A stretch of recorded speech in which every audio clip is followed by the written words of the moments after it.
ভারতে চলমান যে আন্দোলন, সরকার বিরোধী আন্দোলন, সেই আন্দোলন শেষ হয়ে গেল। আনুষ্ঠানিকভাবে সেই আন্দোলনের সমাপ্তি ঘোষণা করা হলো। ঠিক যে মুহূর্তে বাংলাদেশের বিভিন্ন রাজনৈতিক দল কিংবা জুলাইয়ের বেশ পরিচিত মুখগুলো এই আন্দোলনকে সমর্থন দিচ্ছিল। গতকালকে আমরা দেখেছি যে আন্দোলনের সমর্থনে বাংলাদেশে সমাবেশ করার চেষ্টা করা হয়েছে ঢাকায়। পুলিশ সেখানে বাধা দিতে গেলে পুলিশকে প্রশ্ন করা হয়েছে, আপনি কি ভারতের পুলিশ?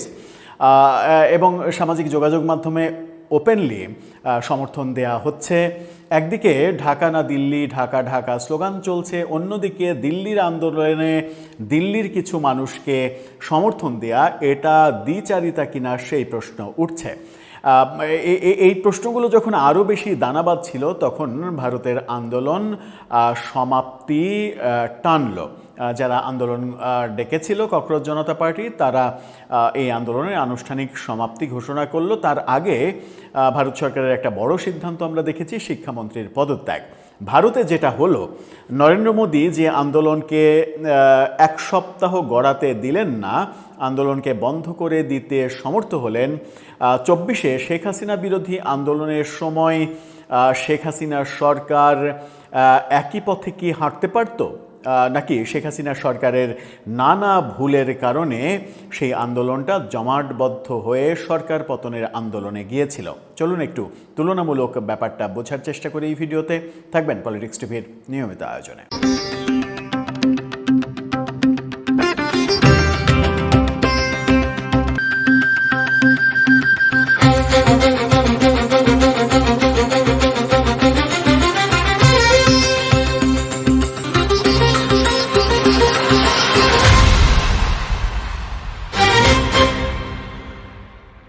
দর্শক, বলছিলাম ভারতে চলমান আন্দোলন শেষ হয়ে গেল, শিক্ষামন্ত্রী পদত্যাগ করেছেন। শিক্ষামন্ত্রী পদত্যাগ করার পরেও আমরা বিভিন্ন বক্তব্য দেখেছিলাম। তাদের 3টা দাবি ছিল, বাকি 2টা দাবি পূরণ না হওয়া পর্যন্ত আন্দোলন চালিয়ে যাবে তারা, এরকম বক্তব্যও আমরা শুনেছিলাম। কিন্তু শেষ পর্যন্ত আমরা দেখলাম যে আনুষ্ঠানিকভাবে এই আন্দোলনের সমাপ্তি ঘোষণা করা হলো গণমাধ্যমে। ভারতের গণমাধ্যম তো অবশ্যই, বাংলাদেশের গণমাধ্যমেও এটা ফলাও করে প্রচার করা হয়েছে। বাংলা ট্রিবিউনের এই ফটোকার্ডটা দেখলেই বুঝতে পারবেন, সেখানে বলা হচ্ছে যন্তর মন্তরের আন্দোলন প্রত্যাহার করলো ককরোচ জনতা পার্টি। অর্থাৎ তেলাপোকার আন্দোলন আর স্থায়ী হলো না। বাংলাদেশে যারা মানে অহেতুক স্বপ্ন দেখছিলেন, মানে এক ধরনের স্বপ্ন তো দেখাই যায়, বাংলাদেশে ঢাকা না দিল্লি, ঢাকা ঢাকা স্লোগান, এর মাঝে আবার দিল্লির আন্দোলনকে সমর্থন দেয়া, তার মানে ঢাকা না দিল্লি, ঢাকা ঢাকা এই স্লোগানটার আলটিমেট টার্গেট মোদি সরকার যে ছিল সেটা আমরা বুঝতেই পারি। তো মোদি সরকার একটা সাম্প্রদায়িক সরকার, হিন্দুত্ববাদী সংগঠন বিজেপি, সেটার সেই সাম্প্রদায়িকতার সমালোচনা করা যেতেই পারে, কিন্তু সমালোচনা কারা করছে সেটা খুব গুরুত্বপূর্ণ ব্যাপার। বাংলাদেশের সাম্প্রদায়িক শক্তি যখন ভারতের সাম্প্রদায়িক শক্তিকে সমালোচনা করে তখন ব্যাপারটা একটু হাস্যকর মনে হয়। বাংলাদেশের প্রগতিশীল শক্তি যদি বিজেপির সমালোচনা করে সেটা যুক্তিযুক্ত মনে হয়। এরকম অবস্থা তৈরি হয়েছিল যেন মনে হচ্ছিল যে বাংলাদেশ থেকেই সার্জিসরা হয়তো দিল্লিতে চলে যাবেন, দিল্লিতে গিয়ে ওই ককরোচ পার্টিকে আন্দোলন শেখাবেন এবং কিভাবে এটাকে সরকার পতনের আন্দোলন পর্যন্ত নিয়ে যাওয়া যায় সেই থিওরিটা তারা শিখিয়ে দেবেন। ভারতের এই আন্দোলন যখন শুরু হলো তখন কিন্তু এই আলোচনাও হয়েছে যে উপমহাদেশে পরপর 3টা দেশে সরকার পতনের ঘটনা ঘটেছে, শ্রীলঙ্কা, বাংলাদেশ, সর্বশেষ নেপাল, এরপরে কি ভারত, এবং সেখানেও কি ডিপ স্টেটের সংযোগ রয়েছে কিনা। কিন্তু শেষ পর্যন্ত নরেন্দ্র মোদীর সরকার এটা খুবই মানে দক্ষতার সঙ্গে মানে মোকাবেলা করতে সমর্থ হলো। আমরা দেখলাম তাদেরকে বিসর্জন দিতে হলো শিক্ষামন্ত্রীকে। আমরা একটু যদি ফিরে যাই 24-এর শেখ হাসিনা বিরোধী আন্দোলন, যেটা কোটা আন্দোলন ছিল। কোটা আন্দোলন 1 জুলাই শুরু হওয়া যে আন্দোলন, সেই আন্দোলন কোটা প্রথা যেটা আদালতে বাতিল হয়ে গেছে, সেই ব্যাপারটা যদি শেখ হাসিনা সরকার আন্দোলনের মোটিভটা বুঝতে পারতো কিংবা তার কাছে গোয়েন্দা রিপোর্ট যদি ঠিকঠাকভাবে যেত, তিনি যদি বুঝতে সমর্থ হতেন যে এই আন্দোলনটা আদতে কোটা আন্দোলন না, এটা ফাইনালি সরকার পতনের আন্দোলনের দিকে যাওয়ার পরিকল্পনা আছে এবং এটার পেছনে একটা মেটিকুলাস ডিজাইন আছে।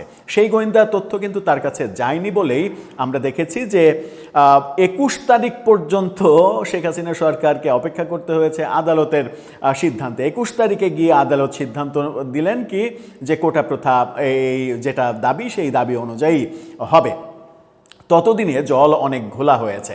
1 তারিখে যেটা শুরু হলো সেই শুরু হওয়াটা 14, 15, 16, 18 এই সময়ে যেটা প্রকট আকার ধারণ করলো, সেই ব্যাপারটা যদি প্রথম সপ্তাহেই মোকাবেলা করতো কিংবা করতে পারতো শেখ হাসিনা সরকার, তাহলে আমার মনে হয় যে ভালো কিছু হতো। এমনকি 14, 15, 16 পরেও যদি টেকনিক্যালি শেখ হাসিনার সরকার 1জন 2জন মন্ত্রীকে বিসর্জন দিতেন, তাহলেও বোধহয় সেই আন্দোলনটা দানা বেঁধে উঠত না এবং মাস পিপুলের যে সমর্থন, সেই সমর্থনটা অন্যদিকে ঘুরে যেত, যেটা ভারতে হয়েছে। ভারতে কিন্তু শিক্ষামন্ত্রী পদত্যাগের পরেও যখন ঘোষণা দেওয়া হয় যে আন্দোলন চলবে, তখন কিন্তু সাধারণ জনগণের সমর্থন পাওয়া যায়নি। এমনকি বিজেপির একজন শীর্ষ নেতা এমন মন্তব্যও করেছেন যে মানে নরেন্দ্র মোদীর পতনে যদি কেউ উল্লাস প্রকাশ করেন কিংবা সরকার পতনে কেউ যদি উল্লাস প্রকাশ করেন, তাহলে তাদেরকে মাথায় রাখতে হবে যে নরেন্দ্র মোদীর পতন এটা নরেন্দ্র মোদীর পতন না, এটা গণতন্ত্রের পতন এবং এটা ভারতের মানে পুরো সংবিধান, ভারতের কাঠামোর পতন। এই মন্তব্য কিন্তু তিনি করেছেন। সুতরাং তাদের গণতন্ত্র ভাবনা এবং আমাদের গণতন্ত্র ভাবনার মধ্যে যে আকাশ পাতাল একটা তফাৎ রয়েছে, সেই তফাৎটা আমরা যত দ্রুত উপলব্ধি করতে পারবো, তত দ্রুতই সম্ভবত আমাদের জন্য ভালো কিছু হবে। মানে ব্যাপারটা এরকম দাঁড়িয়েছে যে মানে এটা নিয়ে আমরা দেখছি যে সাংবাদিক আনিস আলমগীর ফেসবুকে একটা পোস্টও দিয়েছেন এই প্রশ্নটা উত্থাপন করে। ওই বাংলা ট্রিবিউনের ওই ফটোকার্ডটা শেয়ার করেই যে পোস্টটা দিয়েছেন, সেই পোস্টটা আপনারা দেখে নিতে পারেন।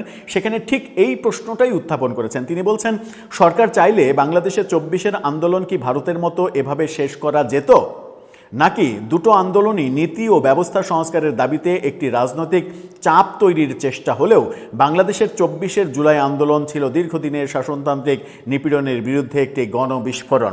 সেই প্রশ্নটা তুলেছেন।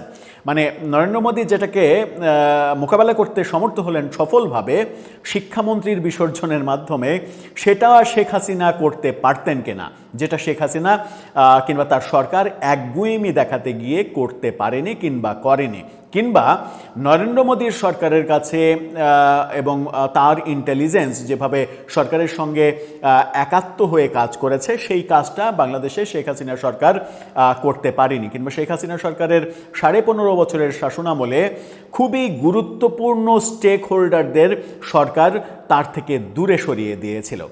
সরকারের আপন ছিল না খুব গুরুত্বপূর্ণ কিছু স্টেক হোল্ডার। সেই কারণেই ঘটনাটা ঘটেছে কিনা প্রশ্নগুলো এসেছে এবং প্রশ্নগুলো আগামীতে হয়তো বড় ধরনের গবেষণার ব্যাপার হবে। তবে এই ক্ষেত্রে একটা কথা বলাই যায় যে বাংলাদেশে যারা ভাবছিলেন যে নরেন্দ্র মোদীর সরকারের পতন মানে বিশাল কিছু, তাদের জন্য একটা মেসেজ যে ভারতের গণতন্ত্র ভাবনা আর বাংলাদেশের গণতন্ত্র ভাবনার মধ্যে একটা বড় ধরনের তফাৎ রয়েছে।